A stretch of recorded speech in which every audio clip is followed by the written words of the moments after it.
say. But let's get to the here and now. Distinguished guests, now our first remarks are going to be relayed to you in the Arabic language, and therefore we kindly request you to have your translation device ready on the go in preparation for that moment.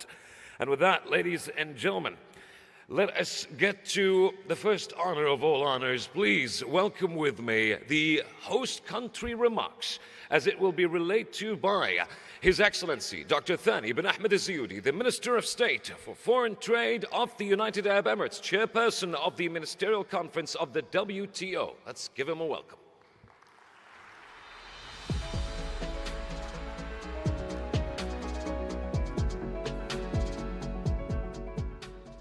سمو الشيخ خالد بن محمد بن زايد آل نهيان ولي عهد أبو ظبي، رئيس المجلس التنفيذي لإمارة أبو ظبي، فخامة غزالي عثمان رئيس جمهورية القمر المتحدة الشقيقة، فخامة خوزيه راموس هورتا رئيس جمهورية تيمور الشرقية الصديقة، أصحاب المعالي والسعادة، معالي الدكتورة نجوزي المديرة العامة لمنظمة التجارة العالمية، الحضور الكريم، السلام عليكم ورحمة الله وبركاته. أرحب بكم جميعاً باسم دولة الإمارات العربية المتحدة في أبو ظبي وفي المؤتمر الوزاري الثالث عشر لمنظمة التجارة العالمية، وأشكركم على هذا الحضور المهم والذي يعول عليه العالم في مواصلة حشد التوافق والجهود المشتركة لإعادة تشكيل مستقبل التجارة الدولية.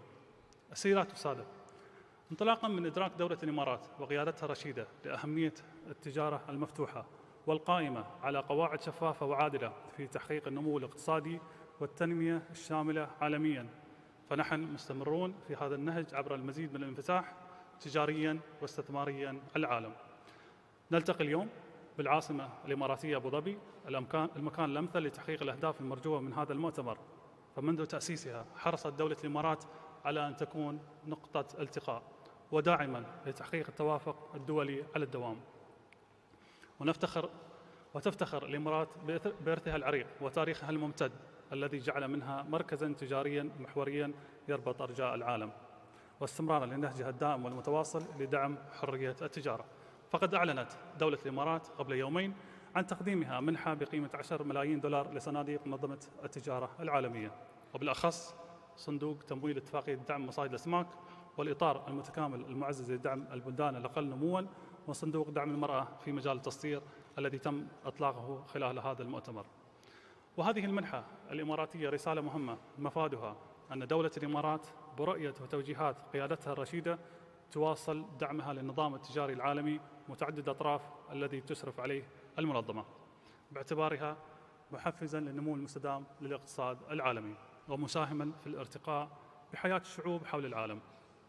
الحضور الكريم، ندعوكم إلى إجراء حوار بناء بين أعضاء المنظمة للتوصل إلى رؤية متوافقة وموحدة فيما يخص القضايا التجارية الرئيسية، وبما يسهم في استخدام التجارة كوسيلة لتحفيز النمو الاقتصادي وخلق فرص العمل ورفع مستويات المعيشة لشعوب العالم. أشكركم، أتمنى لكم طيب الإقامة في العاصمة أبو ظبي، كما أتطلع بكل تفاؤل لما سيصدر عن المؤتمر من قرارات وتوصيات لتحقيق هدفنا المشترك، فلنوحد جهودنا من أجل ازدهار التجارة الدولية ورخاء العالم. وشكراً.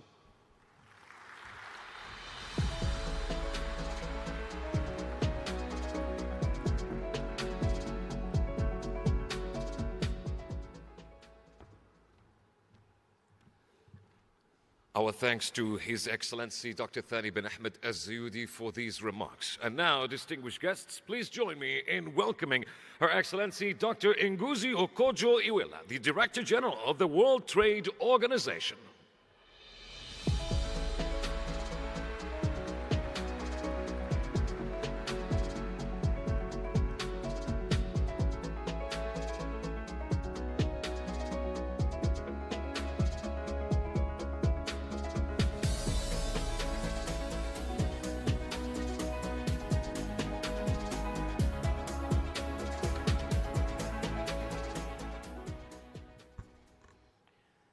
Your Highness Sheikh Khaled bin Mohammed bin Zayed Al Nahyan, Crown Prince of Abu Dhabi, Your Excellency President Azali Assoumani of the Union of the Comoros, Excellency President Jose Manuel Ramos Horta of the Democratic Republic of Timor-Leste, Excellency Dr. Thani bin Ahmed Al Zayudi, Minister of State for Foreign Trade of the United Arab Emirates and Chairperson of the 13th session of the WTO Ministerial Conference.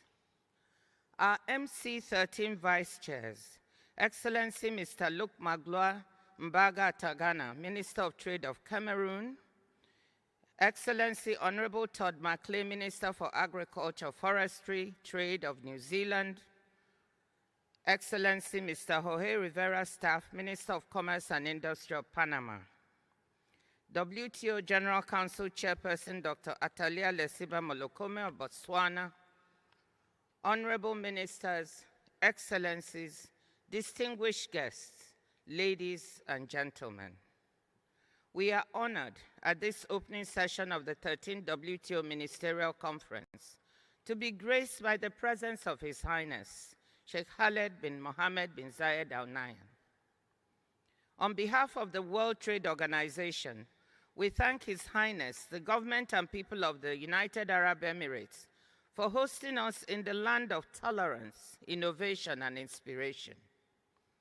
With its rich and vibrant trading culture, the United Arab Emirates and this beautiful city of Abu Dhabi provide the perfect setting for our ministerial conference. I would like to pay tribute to His Highness for inviting WTO ministers to be inspired and energized by the dynamism that this city has to offer. Thank you for the warm hospitality and exceptional arrangements that have been put together. The ADNEC sets an impressive stage for ministers to work towards concrete outcomes that deliver for people through trade.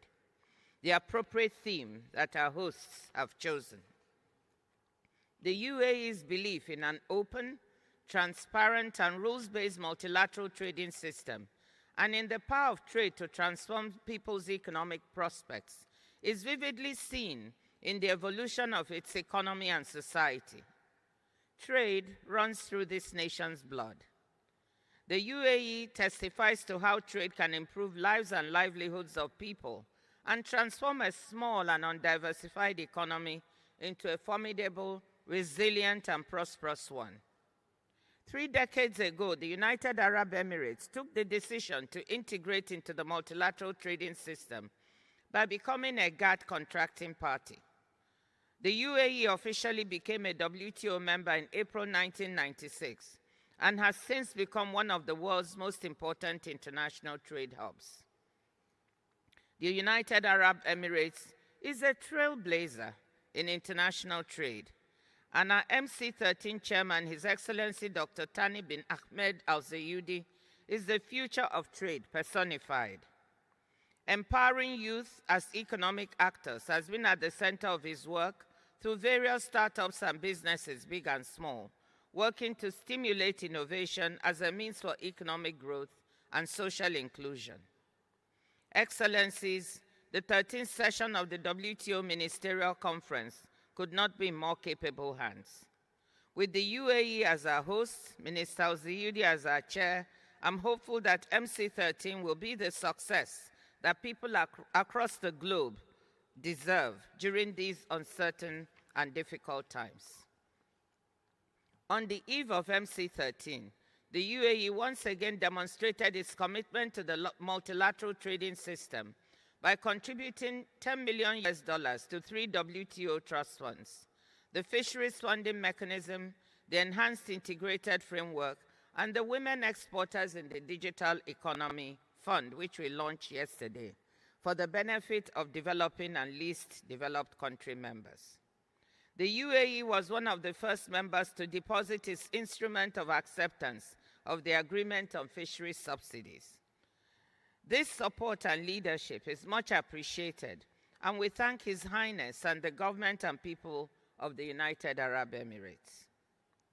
I will conclude my remarks by once again expressing my profound appreciation to His Highness Sheikh Khaled bin Mohammed bin Zayed Al Nahyan, Crown Prince of Abu Dhabi, for being with us at this opening session. Your presence has provided us encouragement that we need to work harder. smarter, and work together to deliver meaningful outcomes for all our citizens through trade. So WTO trade ministers, the UAE has set the stage for a successful conference.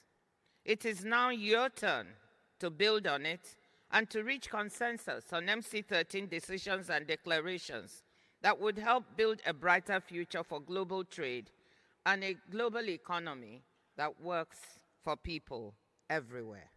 Thank you.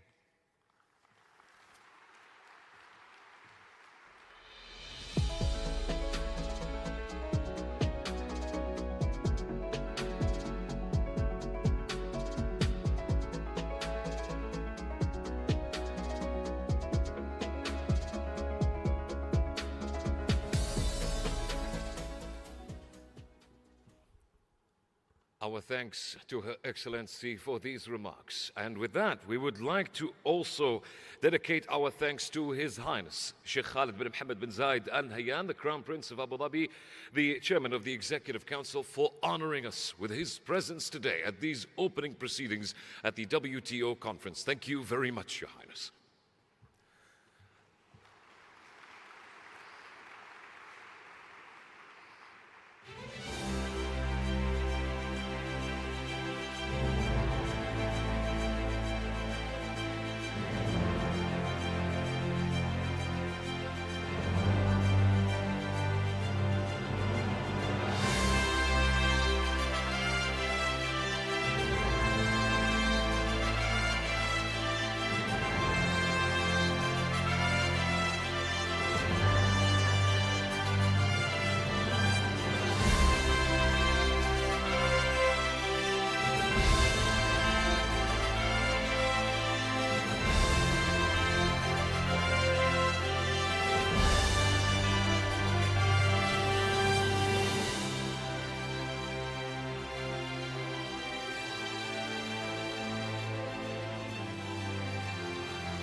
Thank you very much, Your Excellencies. Distinguished guests, let us now welcome Ambassador Santiago Wills, the Director of the WTO Council and Trade Negotiations Committee Division and Secretary of the 13th WTO Ministerial Conference, who will be facilitating the proceedings of this conference throughout the day. Please give him a welcome.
now.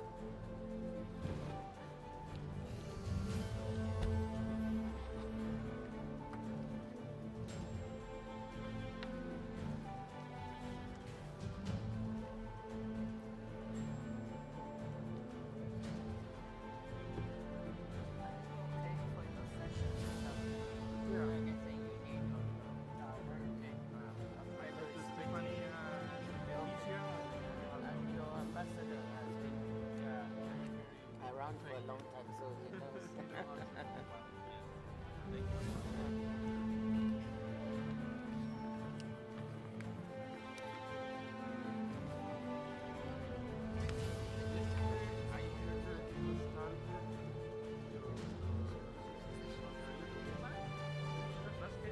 Yeah, for 25 years. I worked my way up from just a young professional to the number 2 position, managing director. But in between, I went back to my country twice to be the finance minister, the foreign affairs minister, and then I came back. Well, congratulations. He's a nice person. Yeah, very nice.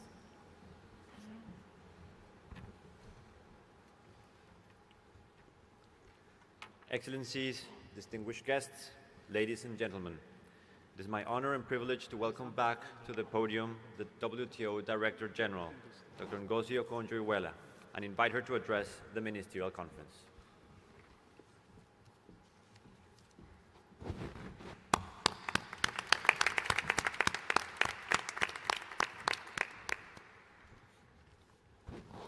Thank you, Santiago, Ambassador Wills. And I'm going to ask you to bear with me because I have a bit of a long speech, as you can imagine. 13th Ministerial Conference Chair, Excellency Dr. Thani bin Ahmed Al-Zayudi, MC13 Vice Chairs, General Council Chair Dr. Atalia Molokome, Excellencies, ladies and gentlemen, welcome to the 13th Ministerial Conference of the WTO.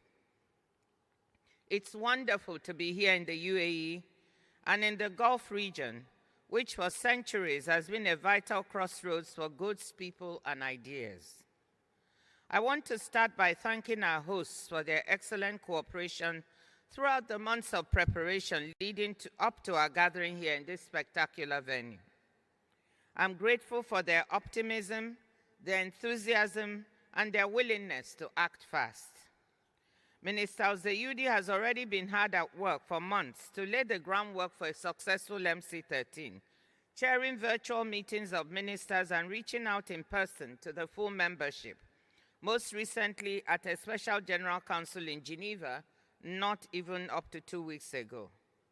I thank him and the UAE delegation in Geneva, led by Ambassador Jamal Al-Musharak and the Director of the UAE Office to the WTO, Ambassador Abdusalam Mohammed Al-Ali, for their tireless efforts. Let me also thank ministers from the Gulf region who have been extremely supportive, and from the wider Arab group for taking on this ministerial as their own. All this support will hopefully help us deliver meaningful results here. I'm delighted to say that we are kicking off this meeting with some excellent news. Here at MC13, the WTO is welcoming its first new members in almost 8 years, Timor-Leste and Comoros. We celebrate the hard work they have put in and the beneficial but challenging reforms they have implemented at home.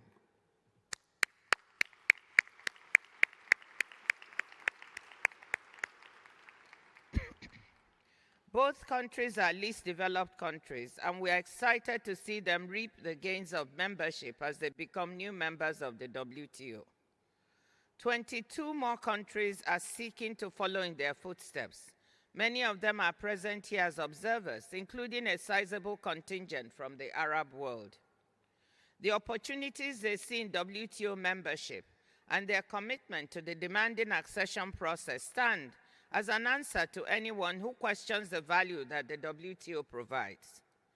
Comoros and Timor-Leste will bring the WTO to 166 members, and we look forward to adding to that number in the years ahead.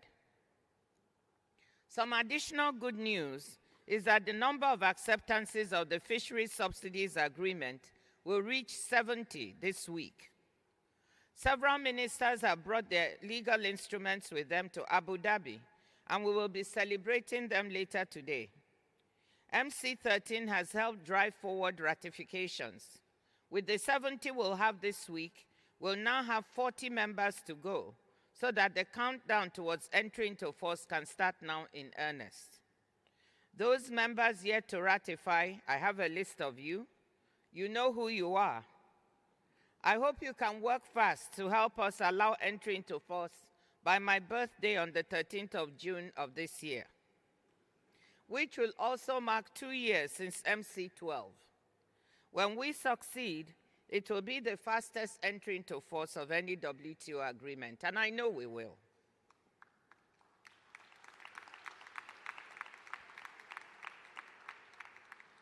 Excellencies, when we met in Geneva for MC12 almost 2 years ago now, my message to you was blunt. In keeping with my promise to bring a new pair of eyes and ears to the WTO, I told you what I was seeing and hearing from political and business leaders around the world, that the WTO needed to produce results, but expectations were very low that members could agree to anything. But you defied those expectations and beat the odds. You showed leadership. You invested political capital and you bridged gaps. You worked together to make MC12 a resounding success. Members delivered what was dubbed the miracle on Lake Geneva. 10 consensus multilateral outcomes with tangible benefits for people and the planet, and launched a comprehensive process of institutional reform. Members sent a powerful signal that the WTO can respond to contemporary challenges, and that in a world marked by strategic competition, we could also have strategic cooperation in pursuit of shared goals. Success is changing the tone about the WTO, both outside and within it. Yes, we will always have our naysayers and detractors, but there's no doubt that members have shown that we can deliver when members roll up their sleeves and muster the requisite political will. During the last several weeks, the atmosphere in our preparatory discussions in Geneva has been more constructive and conducive than it was in the run-up to MC12. And I thank ambassadors, ministers, and delegates for that. But as you can see from the documents sent to you, there's still a considerable amount of work to do. Ministers will have to roll up their sleeves once more to complete the work left over from Geneva. Whilst many of you empowered your ambassadors to make the necessary trade-offs during negotiations in Geneva, some of you did not.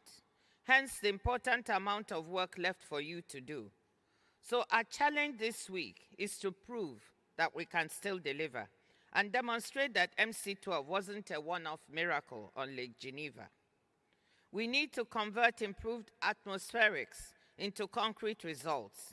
We need to show the world that not only does the WTO underpin over 3/4 of global goods trade, it is also a forum where members deliver new benefits for people through trade. Let's not pretend that any of this will be easy. If we thought the world looked tough in mid-2022 when we were slowly emerging from the pandemic and the war in Ukraine had shaken food and energy security, we are in an even tougher place today. Looking around, uncertainty and instability are everywhere. Geopolitical tensions have worsened. Conflict has spread, as we see here in the Middle East, and away from the headlines across parts of Africa and the Arab world. We must not forget the conflict in Sudan, which has displaced close to 8 million people internally and across borders, or the conflict in the east of the Democratic Republic of Congo. Higher prices for food, energy, fertilizer, and other essentials continue to weigh on people's purchasing power, fueling political frustration. Shipping disruptions in vital waterways like the Red Sea and the Panama Canal are a new source of delays and inflationary pressure offering a real-time reminder of the risks posed to global trade and output by security problems and the climate crisis. People everywhere are feeling anxious about the future, and this will be felt at the ballot box this year. 60-odd countries, home to nearly half of the world's population, go to the polls. Economic growth has lost pace, though it held up better than expected, particularly in some major economies like the United States and India, resulting in a softer landing for the global economy than earlier anticipated. However, there are places that are falling behind. The World Bank warns that the global economy is on track for its weakest 5-year performance in 30 years. In many developing countries, debt distress and high financing costs remain a drag on economic prospects. The pandemic ended a roughly 25-year-long trend during which, for the first time in centuries, poor countries began to narrow the income gap, separating them from rich ones. Several countries in Africa are already well into a lost decade and are in danger of falling even further back. We can be proud of the fact that trade itself has been resilient in recent years. Despite everything we have been through, global goods and services trade remain at or near record highs. International markets, anchored in the rules-based global trading system, have stayed broadly open, helping businesses, households, and economies adapt and adjust to one shock after the other.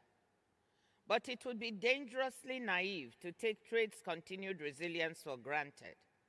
The global economic slowdown and wider uncertainty are already having an impact. Global merchandise trade volume growth in 2023 appears to have fallen short of the 0.8% we were projecting in October. And given all the downside risks, we may likely undershoot the 3.3% merchandise trade growth rate I just referred to for this year. In addition, multilateralism is under attack. Despite the MC12 fightback, the multilateral trading system, which I term a global public good since it was created 75 years ago, continues to be misconstrued in some quarters and undermined. Trade has become a 4 rather than a 5-letter word in some quarters. Yet, trade remains critical to delivering on so many national and global priorities, boosting growth, expanding economic opportunities, meeting the Sustainable Development Goals, and solving collective action problems like protecting our environment or preparing for the next pandemic. Without cooperation on trade, we would move towards an increasingly fragmented world economy, and all of these priorities would become harder, costlier, and in some cases, impossible to achieve. People would become more disappointed, more vulnerable, more frustrated. In light of these realities, we need the WTO to stand strong as it approaches its 30th anniversary.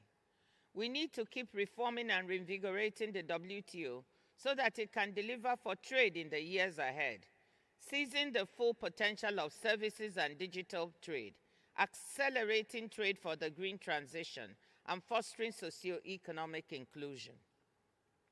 We took important steps in the right direction at MC12. We have continued this work in Geneva under the aegis of the General Council, making significant advances on reform by doing. I'll come back to this shortly. But I want to thank ambassadors for these achievements. We need to build on these successes here in Abu Dhabi this week. This is why I'm excited about the deliberative sessions we have planned for ministers.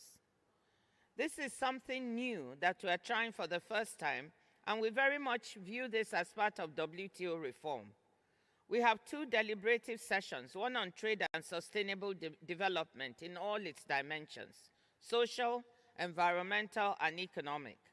With respect to the economic dimensions, issues of industrial policy and policy space will be important.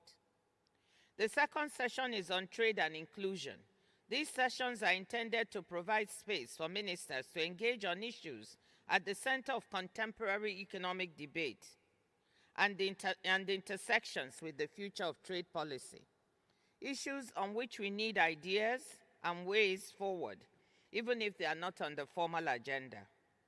We have put questions to ministers to facilitate constructive discussions. These sessions are an experiment, one that I hope will go well so we can replicate that in future. Now let me look at some other issues before us on the table. At MC12, members delivered the first ever WTO agreement with environmental sustainability at its core. The Fisheries Subsidies Agreement fulfilled the mandate in Sustainable Development Goal Target 14.6 and contributed to several others, including Target 14.4, making fishing sustainable, and 14.2, restoring marine ecosystems. This week, ministers can finish the job by closing the loop on some outstanding issues relating to harmful subsidies that contribute to overcapacity and overfishing. We are well on our way to seeing the entry into force of Fish 1. Completion of Fish 2 and its rapid entry into force would really put WTO members at the forefront of action on sustainability of our oceans and would safeguard the livelihoods of the 260 million people who depend on these oceans. Let me take a moment here to thank the International Institute for Sustainable Development, the Pew Charitable Trust, the Stop Funding Overfishing Coalition, the Friends of Ocean Action, and other civil society groups for their analytical work to help us understand what is at stake and for the advocacy that has kept our feet to the fire. Ending the estimated $22 billion per year in harmful fisheries subsidies would free up resources that subsidizers can repurpose, whether to help people domestically or to help the wider world, such as through green financing for poor countries or to support for climate-related loss and damage. Turning now to agriculture. According to the FAO, nearly 10% of the global population is undernourished. 735 million people in 2022, over 120 million more than before the pandemic. Trade has helped bring global food prices down from record peaks, though poor households continue to face difficulties accessing food amid high domestic inflation. Our decisions at MC12 are making a difference. The World Food Programme has told us that the exemption from export restrictions, which members approved, has made it easier to procure and distribute food for those who need it. But as you know, at MC12, we were not able to deliver an outcome on updating the agriculture rulebook. Given the centrality of the issue, this week, I implore you to deliver an agriculture outcome at MC13, even if it's setting the platform to do better and more solid work going forward. Development is at the core of everything we do at the WTO, but developing countries have tabled some specific asks. The LDCs have been working for some years now on how to smoothen the transition of members graduating from this category, including the transition period over which they can still access special and differential treatment available to LDCs. I have good news for you on that an agreement on some of the LDCs asks, which ministers can hopefully bless in a ministerial decision, has been reached, while work continues on other aspects. There are also requests by the G90 group to look at special and differential treatment in some agreement-specific proposals, such as in technical barriers to trade and sanitary and phytosanitary measures agreements, which will no doubt require some discussion by ministers on the way forward to strengthen work on these issues in the Committee on Trade and Development in Special Sessions, CTDSS, in conjunction with the SPS and TBT committees. We know digital trade is the wave of the future.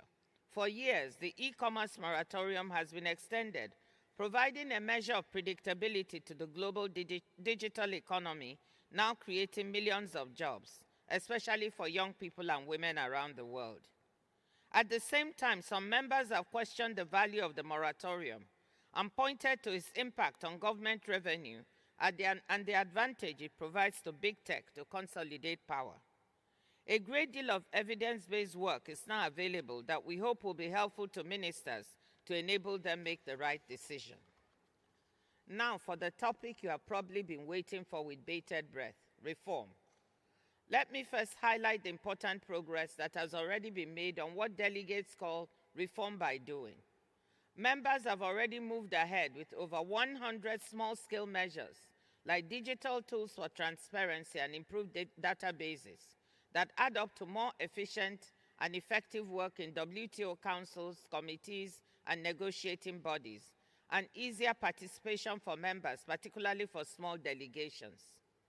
Senior officials recognized the importance of these reforms when they met in Geneva last October. On the high priority issue of dispute settlement reform, ambassadors have heeded ministers' charge to work on delivering a full and well-functioning system accessible to all members by 2024. Ministers will be considering an important ministerial decision in this regard. Considerable work has been done and progress made through an informal process ably led by former Guatemala Deputy Permanent Rep Marco Molina, which has produced a draft consolidated text. Several members have also submitted critiques of this and their own papers as part of the work. But we are not there yet. I would like to thank the United States, indeed all members, and in particular Marco Molina for the progress made. That said, there are some members who would like to formalize the process under the dispute settlement body post-MC13, while other members, especially small economies and LDCs, have stated that they would like to find ways to participate more fully in the work going forward. I hope ministers will recognize the progress made through the various contributions and will instruct their teams in Geneva to accelerate discussions, build on progress, and work on unresolved issues, including appeal review and accessibility to achieve convergence and meet the MC12 mandate. Reforming dispute settlement is essential to our mandate as a multilateral organization that sets and enforces the global rules for trade. At the same time, I want to emphasize, Excellencies, that members are still using the dispute settlement system to resolve disputes, sometimes in very creative ways.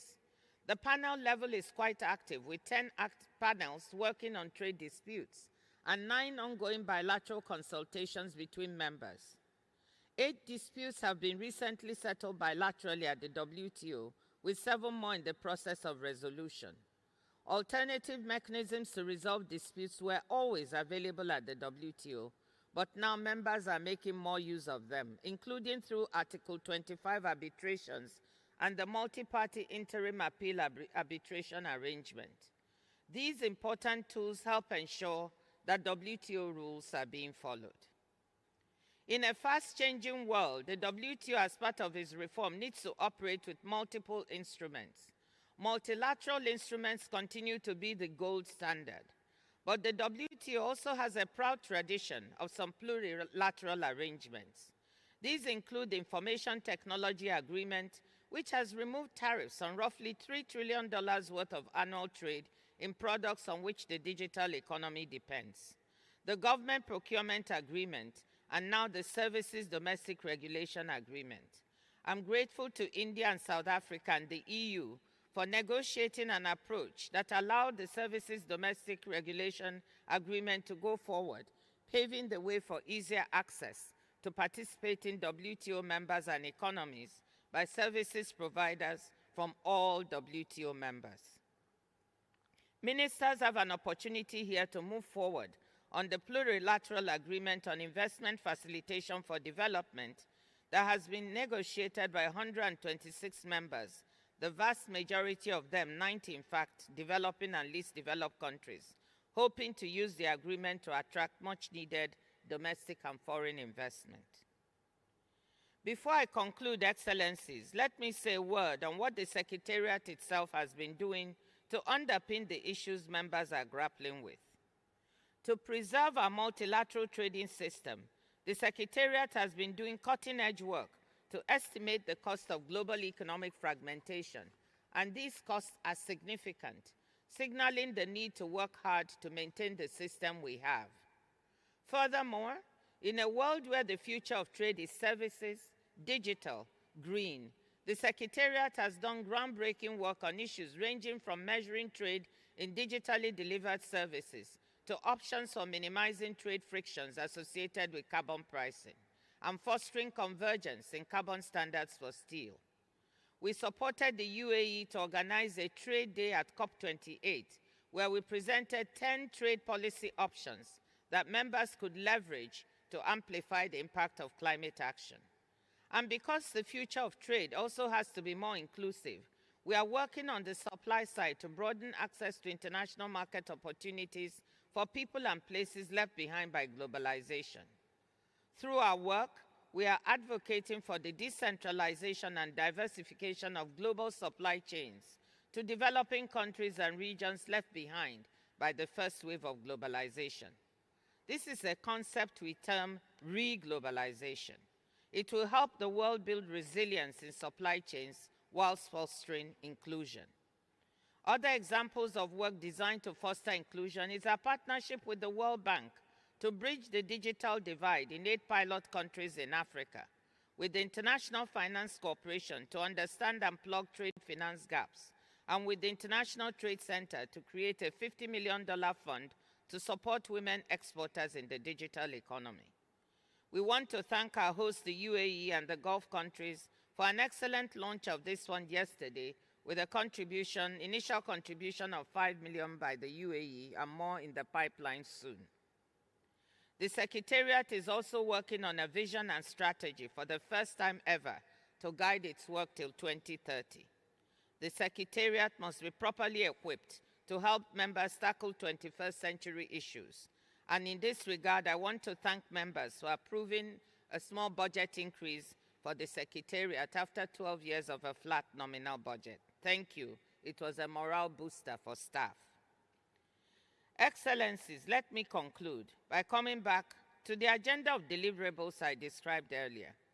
Can we get all of this or some of it done? The answer is yes. But we still need something I mentioned before, leadership. Leadership means you sometimes have to compromise on certain wants of yours so that others can secure their wants. We will need your leadership from every member, large and small, developing and developed, in order to succeed here in Abu Dhabi. I'm not for a moment suggesting that any member set aside national interests. I'm asking that members wield these interests with the flexibility that would enable us to deliver important outcomes, so we leave Abu Dhabi proud that we have a stronger WTO able to face the future and deliver for all members, all people, and the planet.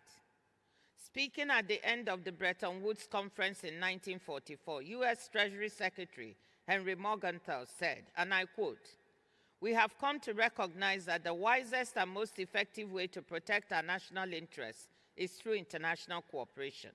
That is to say, through united effort for the attainment of common goals." He added that, quote, "The great lesson taught by the war is that the peoples of the earth are inseparably linked to one another by a deep underlying community of purpose." That is the lesson that we should not lose sight of. Excellencies, dear friends, let's get to work.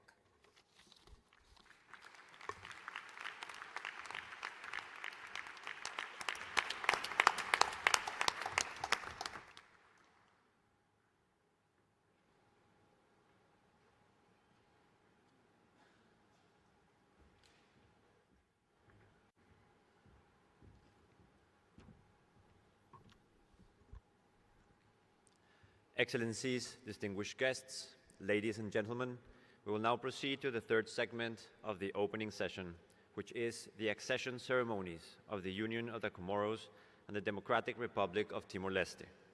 The MC13 chairperson will preside over both accessions.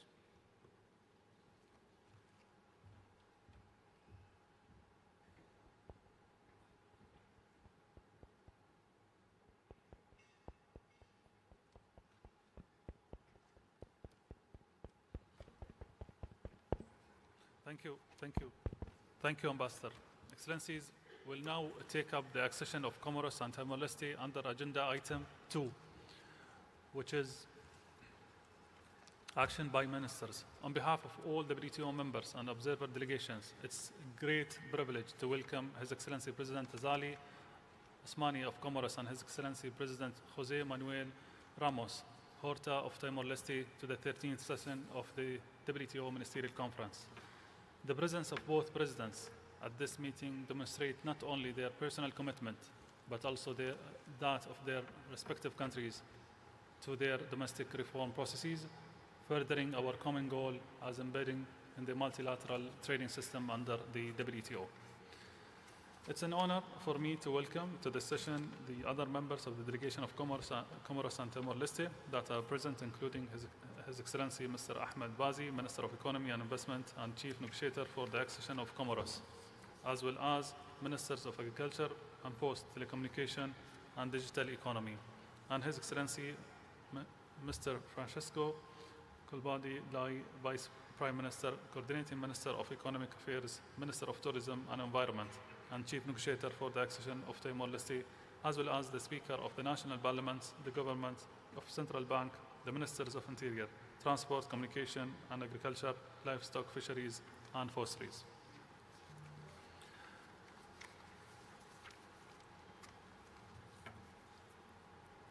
Let us first take the accession of the Union of Comoros. I would like to recall that on the 9th of January 2024, the Working Party approved at referendum the accession package of the Union of Comoros. The report of the Working Party is now before the Ministerial Conference in documents WT/ACC/COM/51, WT/MIN 24/3, added agenda 1 and 2, and for consideration and adoption. In the absence of the chairman of the working group on the accession of the Union of Comoros, Ambassador Omar of Morocco, who unfortunately had to stay back in Geneva, I would like to invite the Deputy Director General of WTO, Mr. Zhang, to introduce the reports of the Working Party.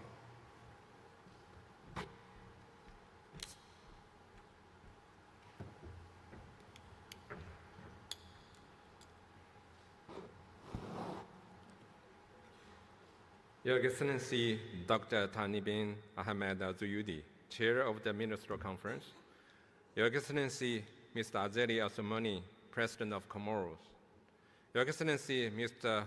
Hussein Ramos Horta, President of Timor-Leste, Honorable Ministers, ladies and gentlemen, I will deliver a statement on behalf of the Chairperson of the Working Party on the accession of the Union of Comoros. Ambassador Omar Zimba of Morocco, who had to stay in Geneva to chair the opening of the 55th session of the Human Rights Council. Completing a WTO accession process is a landmark moment. I wish to pay tribute to President Azeri Assoumani for his leadership and commitment. I would also like to recognize the work of Comoros team of devoted negotiators, both in Mohini and in Geneva. The close involvement of Comoros lawmakers has also been critical to the process. I would also like to express my gratitude to WTO members who have shown flexibility and goodwill and have assisted Comoros in building technical capacity throughout the process. For Comoros, WTO membership holds the promise of faster economic growth, higher living standards, better jobs, and ultimately, long-term stability and peace. WTO accession will also help consolidate the economic, structural, and institutional reform that are already underway. For the WTO, Comoros accession means a warm welcome to another least developed country into the multilateral trading system. This is a significant moment, which brings the organization even closer to becoming truly global and diverse. I hope that other candidate countries from the Arab and African regions, which remain relatively underrepresented in the multilateral trading system, can look up to Comoros for inspiration. Comoros' accession process began in October 2007 with the establishment of a working party. Comoros took several years to produce the initial set of documents required to launch the process. In 2016, the working party met for the first time. Speedy progress was registered in the years that followed. The process gradually gained momentum and reached full speed by early 2023. The 10th and final meeting of the Working Party was held in January of this year. The result of the accession negotiations are contained in the report of Working Party, WT/ACC/COM/51. The schedule of concessions and commitment on goods, WT/ACC/COM/51/81, and the schedule of specific commitment on services, WT/ACC/COM/51/82. The package of documents was adopted by the Working Party on an ad referendum basis at this meeting on 9th January 2024. A draft protocol of accession and a draft decision for the consideration of the Ministerial Conference, reproduced in an appendix to the report, were also approved by the meeting. By these actions, the Working Party completed its mandate and forwarded the documentation to the 13th Ministerial Conference for action. Once again, I would like to pay tribute to the efforts, goodwill, and the spirit of compromise shown by everyone involved in the process. In particular, I would like to thank Ambassador Luis Enrique Chavez Basacaidia of Peru, my predecessor as Working Party chairperson, whose contribution was essential to the process. I would also like to place on record my appreciation to Director General Dr. Ngozi Okonjo-Iweala and the Secretariat, which, and her guidance, assist the delegation of Comoros and the WTO members throughout the process. This concluded statement by the Working Party chairperson. On behalf of the Secretariat, I would like to convey special thanks to Ambassador Oman Ziba for his active role as chairperson of the Working Party and to the government of Morocco for its support throughout the process. With this word, on behalf of the chairperson of the Working Party of the accession of the Union of Comoros, I recommend the report of the Working Party and the draft decision for adoption and the draft protocol for approval by the Ministerial Conference. Thank you.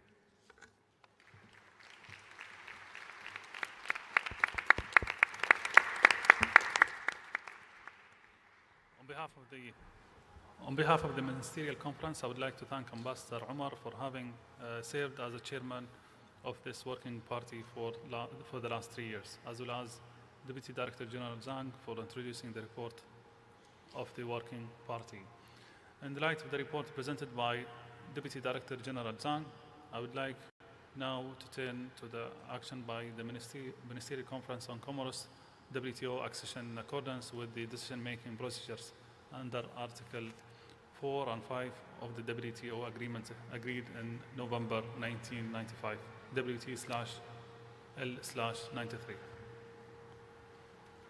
I therefore invite the Ministerial Conference to adopt the report of the Working Party as a whole and document WT/ACC/COM/51, WT/MIN-24/3, and its Agenda 1 and 2. Adopt the draft decision on the accession of the Union of the Comoros as appended to the report of the Working Party, and approve the draft protocol of accession of the Union of Comoros as also appended to the report of the Working Party. The Ministerial Conference so agrees.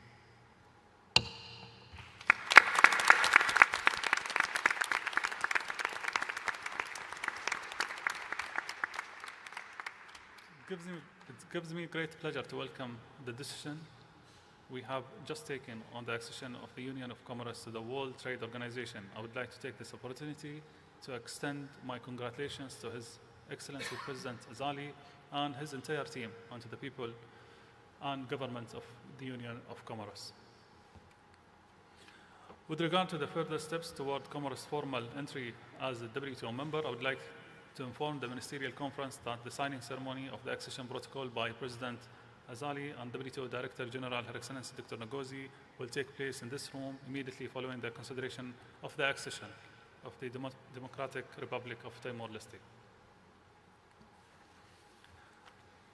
The government of the Union of Comoros will then submit the protocol for ratification by its Legislative Assembly. In keeping with WTO provisions, Comoros will become a member of the WTO 30 days following the deposit of instruments of acceptance of the protocol. It is with a great pleasure that I would like now to invite His Excellency Azali Osmani, President of Union of Comoros, to proceed to the podium to address the Ministerial Conference. Your Excellency, the floor is yours.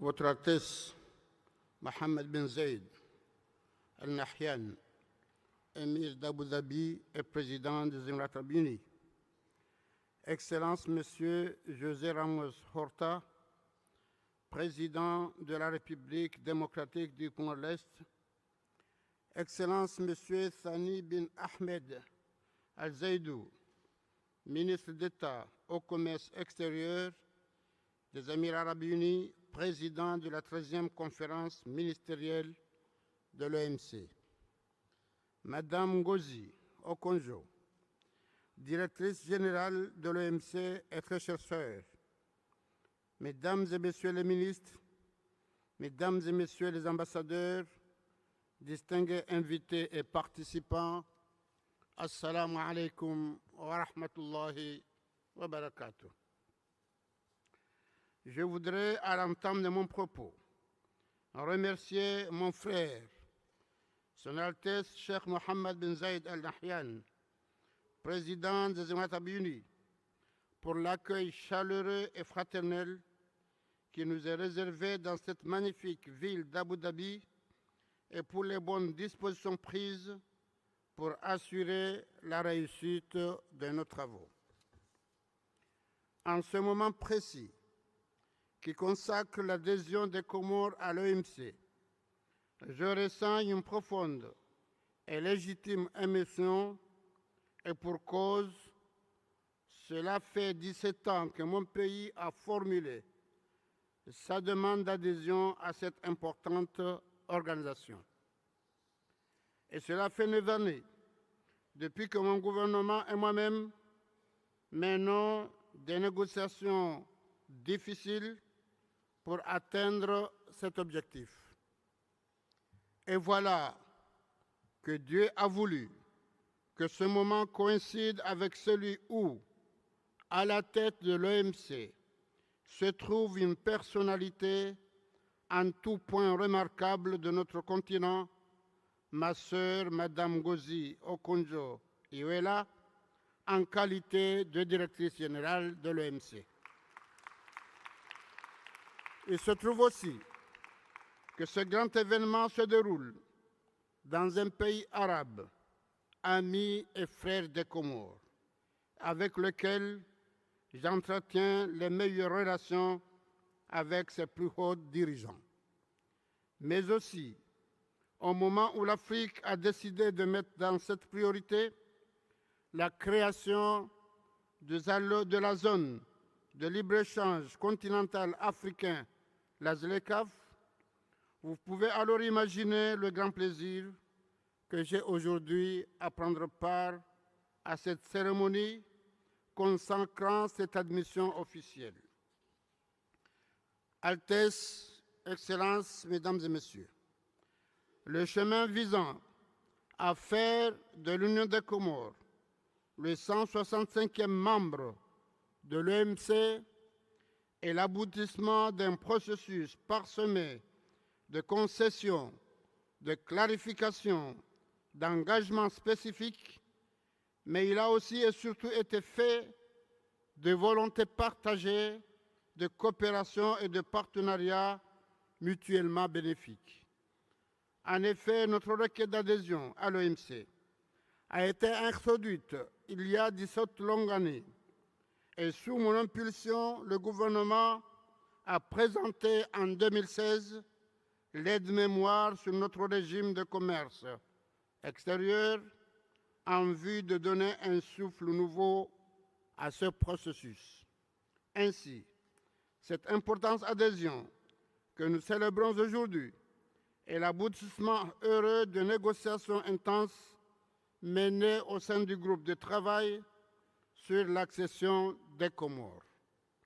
Mesdames et Messieurs, honorables assistants, l'adhésion acquise, nous entamons dorénavant la phase la plus essentielle, celle de la mise en œuvre des engagements en vue de permettre à l'Union des Comores de jouir pleinement des opportunités offertes par le commerce international, mais aussi d'apporter sa pierre à l'édifice. Il s'agira de mobiliser les partenaires au développement autour des besoins en assistance technique et des ressources financières nécessaires pour conduire les réformes permettant de nous conformer aux règles multilatérales du commerce et aux meilleures pratiques en la matière. Il s'agira également de développer une bonne stratégie de communication en vue d'une appropriation effective de ce nouveau statut par le peuple comorien. Notre conviction est que l'adhésion des Comores à l'OMC sera immensément bénéfique à toute notre économie, aux entreprises privées et publiques et aux consommateurs. Elle contribuera aux efforts de diversification des partenariats commerciaux de notre pays, à son intégration dans les chaînes de valeur régionales, continentales et mondiales. Avec l'adhésion à l'OMC, mon pays poursuivra ses objectifs de développement durable et d'éradication de la pauvreté, notamment en accélérant les investissements dans des secteurs stratégiques tels que l'agriculture, le tourisme, l'environnement, le secteur maritime et l'économie numérique. D'ores et déjà, des réformes entreprises dans le cadre de ce processus ont généré des résultats tangibles. À titre d'illustration, notre dispositif juridique et réglementaire ainsi que nos politiques ont été progressivement adaptés aux meilleurs standards internationaux. Pour sa part, le secteur privé aspire à un régime commercial plus prévisible et plus transparent, aussi avec la plateforme offerte par le système commercial multilatéral. Notre nation insulaire pourra-t-elle faire valoir sa voix au même titre que ses partenaires commerciaux internationaux? Cette adhésion renforcera encore davantage la visibilité de l'Union des Comores sur la scène internationale après la présidence comorienne de l'Union africaine qui vient juste d'arriver à son terme. Cela dit, mon pays en tant que nation, dont l'ambition est de parvenir à l'émergence à l'horizon 2030, suivant une transformation structurelle de l'économie, pourra également apporter une grande contribution à l'édifice de l'OMC. D'abord, par son appartenance à plusieurs communautés économiques régionales et à des organisations internationales telles que l'ONU, l'Union africaine, la francophonie, la Ligue arabe et j'en passe. Ensuite, parce que cette nouvelle donne intervient dans un contexte de mise en œuvre de l'ASLECAF qui sera bénéfique aux partenaires commerciaux régionaux comme internationaux au pays. En effet, la Banque mondiale estime que la mise en œuvre de réformes ambitieuses entraînerait la hausse de l'investissement privé de 13% du PIB d'ici 2030. Et c'est pourquoi mon gouvernement fera de l'attraction des investissements directs étrangers une priorité pour favoriser la réalisation de ces performances macroéconomiques. En outre, en application des règles de l'OMC, des réformes seront engagées dans le secteur des services pour attirer les idées et favoriser une concurrence saine au profit des consommateurs et des producteurs. Honorable Assistance, Mesdames et Messieurs, mon pays doit son adhésion à l'OMC à la volonté, à l'accompagnement d'acteurs nationaux comme internationaux, à qui je rends un hommage appuyé pour le soutien indéfectible. Je pense en priorité au premier président du groupe de travail, l'ambassadeur de Pérou, dont la mission est arrivée à terme avant la conclusion des négociations. Nous le remercions pour le professionnalisme et la détermination avec lesquels il a conduit ces négociations. À son successeur, M. Omar Ziber, ambassadeur du Royaume du Maroc et à Genève, je dis un grand merci du fond du cœur pour son engagement fraternel, sa détermination sans faille et son remarquable professionnel. Je tiens à souligner que, fort des instructions de mon frère, Sa Majesté le roi Mohamed VI, l'ambassadeur Ziber a traité le dossier comorien comme s'il s'agissait de celui de son propre pays et notre équipe comme sa propre famille, y compris l'ambassadeur Sultan Chouzour. Bien évidemment, on doit aussi énormément le succès de ces négociations à ma très chère sœur, Madame Ngozi Okongo, directrice générale de l'OMC, qui s'y est personnellement investie, et notamment à travers ses conseils avisés et ses pertinentes recommandations. Je demande à l'applaudir. À vous, Madame la Directrice générale, et à vos équipes dévouées, notamment la division des accessions du secrétariat, j'exprime mes sincères remerciements et ma profonde reconnaissance.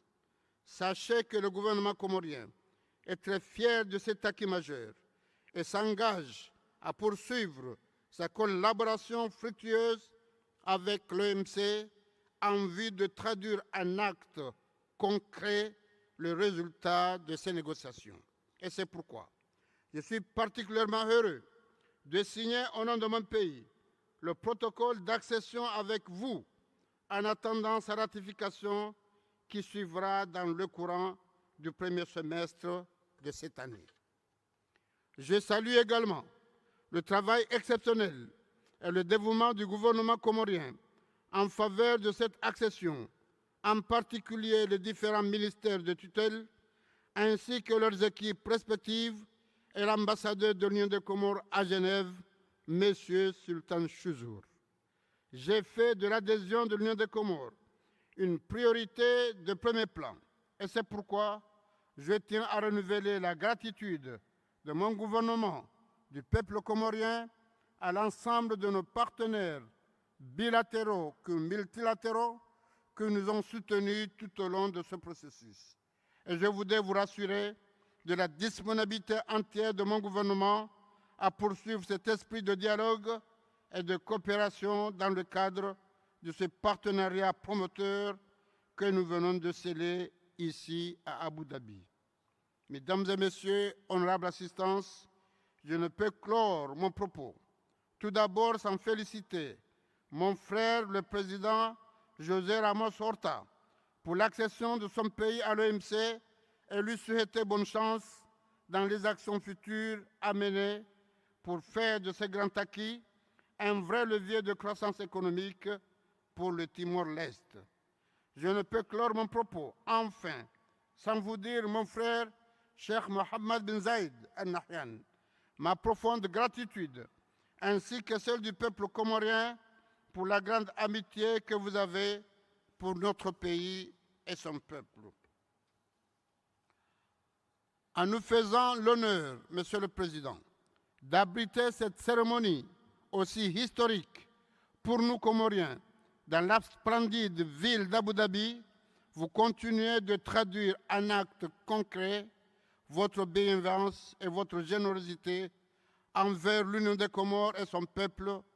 Soyez-en vivement remerciés, tout comme l'ensemble du peuple frère des Arabes unis. Wassalamu alaikum wa rahmatullahi wa barakatuh.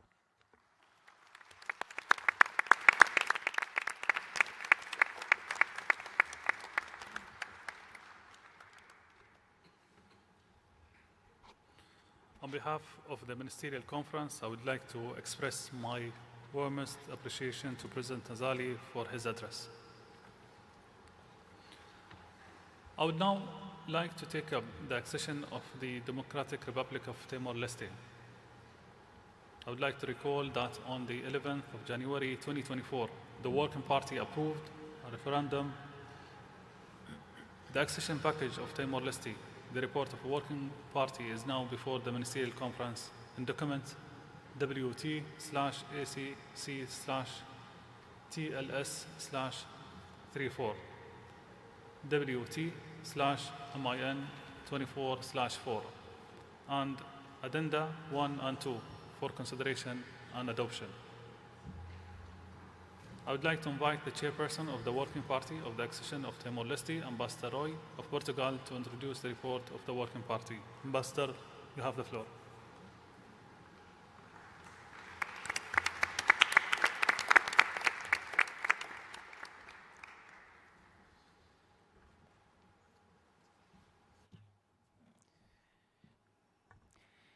Your Excellency, Dr. Thani bin Ahmed Al Zayed, Chair of the Ministerial Conference, Your Excellencies, Mr. Azali Assoumane, President of Comoros, Your Excellency, Mr. José Ramos Horta, President of Timor-Leste, Your Excellency, Deputy Prime Minister, Mr. Francisco Cabo Alilai of Timor-Leste, Honorable Ministers, Director General, General Council Chairperson, distinguished delegates and guests, ladies and gentlemen.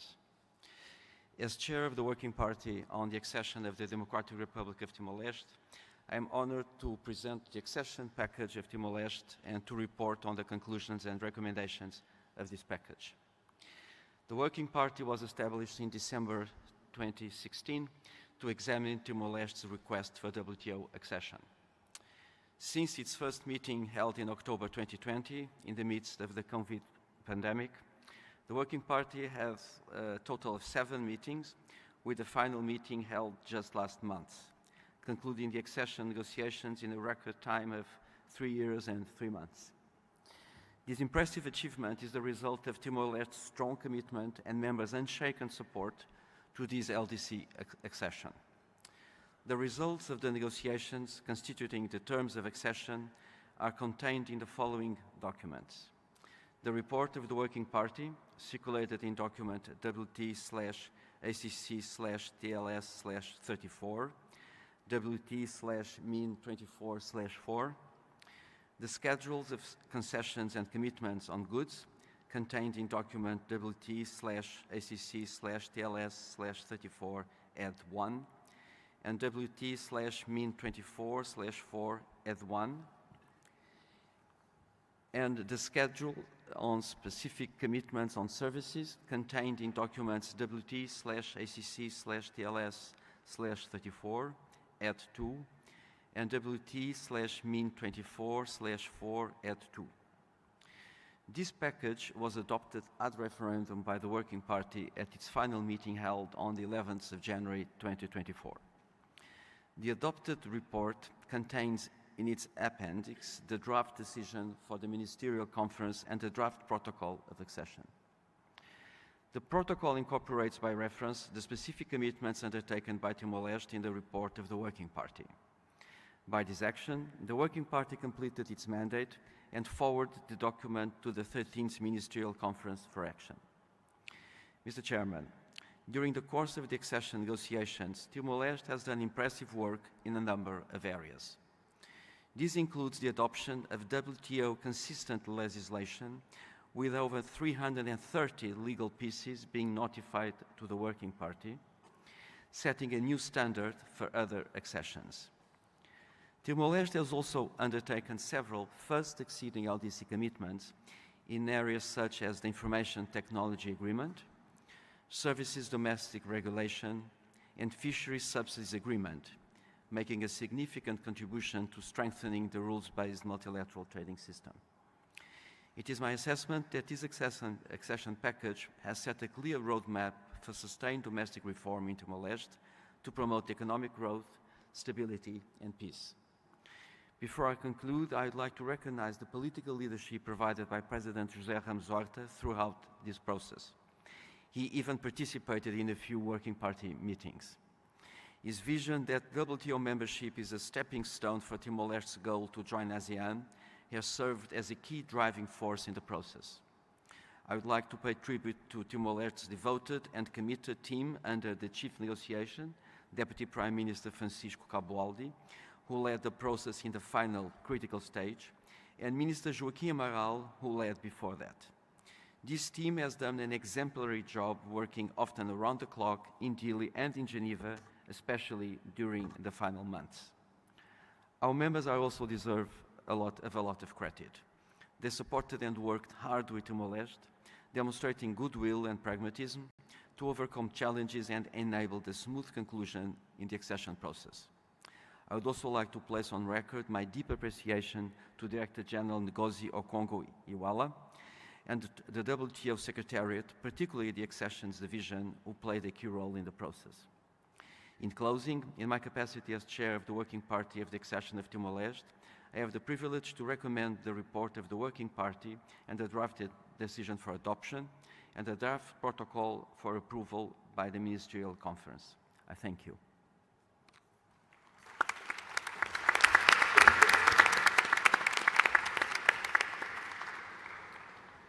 On behalf of the Ministerial Conference, I would like to thank Ambassador Roy for having served as a chairman of this Working Party for the last 5 years. I would like now to turn an action by the Ministerial Conference on Timor-Leste's WTO accession in accordance with the decision-making procedures under Article 9 and 12 of the WTO agreement agreed in November 1995, WT/L/93. I therefore invite the Ministerial Conference to adopt the report of the Working Party as a whole in the document WT/ACC/TLS/34, WT/MIN24/4 and its addenda 1 and 2. Adopt the draft decision on the accession of the Democratic Republic of Timor-Leste as appended to the report of the Working Party, and approve the draft protocol of accession of the Democratic Republic of Timor-Leste is also appended to the report of the Working Party. The Ministerial Conference so agrees.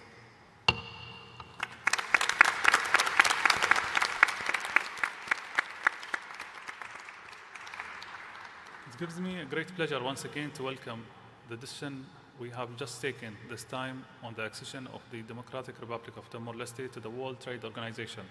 I would like to take this opportunity to extend my congratulations to His Excellency President Jose and his entire team, and to the people and government of Timor-Leste.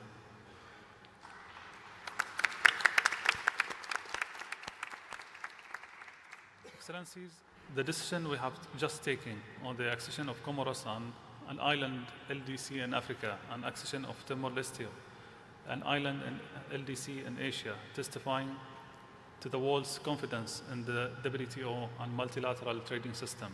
I strongly believe that through their future membership in WTO, both Comoros and Timor-Leste will have stable and predictable frameworks for economic engagement with other nations, which will boost trade, growth, and prosperity.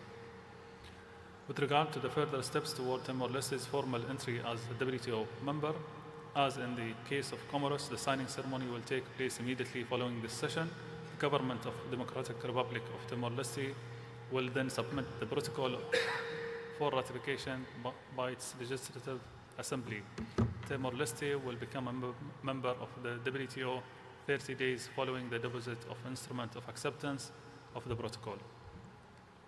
With these words, it is with great pleasure that I would now like to invite His Excellency Jose Manuel Ramos, the President of the Democratic Republic of Timor-Leste, to proceed to the podium to address the Ministerial Conference.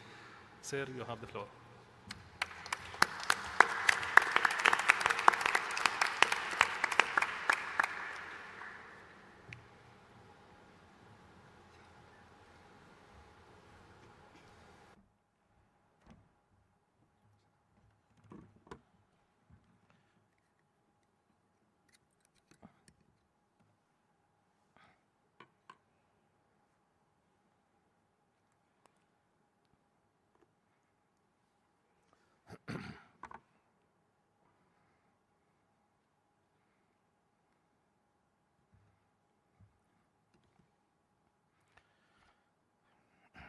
Excellency Chairperson of the 13th Ministerial Conference, Dr. Thani bin Ahmed, Excellency Dr.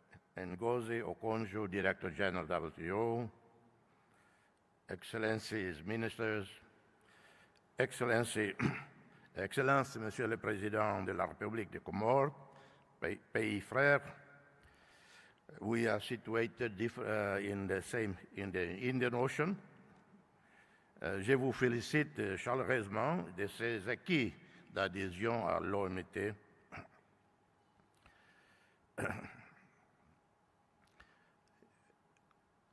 My warmest greetings to my President of my national parliament, the Deputy Prime Minister, and ministerial colleagues, members of parliament, who took the time to come to this event. I warmly thank the host country and authorities, as well as WTO conference organizers, for the warm reception accorded to me and my delegation. I warmly congratulate the host government and WTO Secretariat for the successful preparation of this ministerial conference, a historic moment for my country as we inch towards integrating into the global economy and trade. Our Prime Minister, Xanana Guzmão, founding father of the country, would have been most pleased to be here leading the Timor delegation, but with a full domestic agenda, he asked me to be here today. I'm accompanied by the President of National Parliament, Dr. Fernanda Lai. I wish to add that we have 34% of our members of Parliament are women. And many of the cabinet members, the most important ones, are actually women also. In my own office, the second person in charge, chef de cabinet, the third person in charge, and the fourth person in charge are all women. And also with me, Deputy Prime Minister for Economic Development Coordination, His Excellency Francisco Lai. They all work very hard for us to be here today. We of Timor-Leste, the newest country in Asia, are strong believers in regional and international economic integration, the multilateral trading system, in particular ASEAN, in our region. Timor-Leste obtained our first WTO observer status in December 2016. So today, I and the whole delegation are overwhelmed with joy to be witnesses as WTO members officially adopt our accession package, sealing Timor-Leste official membership in the organization. Timor-Leste WTO membership marks a major step towards trade liberalization, integration in the global economy, access to international markets. Membership helps leverage the ongoing improvements in our infrastructure, human capital development, administrative capacity, growth, and economic diversification. The support extended by the international community enables us to undertake institutional reforms, adopt adequate legislation, enabling bureaucracy, administration simplification, enhancing human resources, expanding infrastructure development, thus aligning with WTO principles. My deepest appreciation for the active engagement of WTO Secretariat under the visionary, steady leadership of the Director General, Dr. Ngozi. I have had the privilege in meeting the DG on several occasions in different cities, in different countries in the world. When Dr. Ngozi demonstrated her unequal leadership, I thank you, Director General, for being such a strong advocate for WTO accession, as you are a strong advocate for the multilateral system of cooperation. This accession today contributes to Timor-Leste's ASEAN membership, which we hope will take place in 2025. My special thanks go also to members of Timor-Leste Working Party, chaired by Ambassador Rui Macieira of Portugal. Muito obrigado, caro amigo, Rui Macieira, for their exceptional commitment in support of our accession towards the end of this current phase of our accession journey. Some words of recognition are due to Timor-Leste permanent representative to the UN in Geneva, Ambassador Lourdes Bessa, for her tireless leadership, hard work, and of her mission staff. I am particularly pleased that our WTO accession is taking place in Abu Dhabi, birthplace of Sheikh Zayed, who unified the peoples of the Emirates. He dreamed of and built a country that is today a beacon of human fraternity and peace. And in pursuing this dream, he unified the Emirates, founded the United Arab Emirates, and it was here that the historic Declaration of Human Fraternity, co-authored by His Holiness Papa Francisco and the Grand Imam of Al-Azhar, Cairo, Professor Ahmad Tayeb, was signed on 19 October 2019.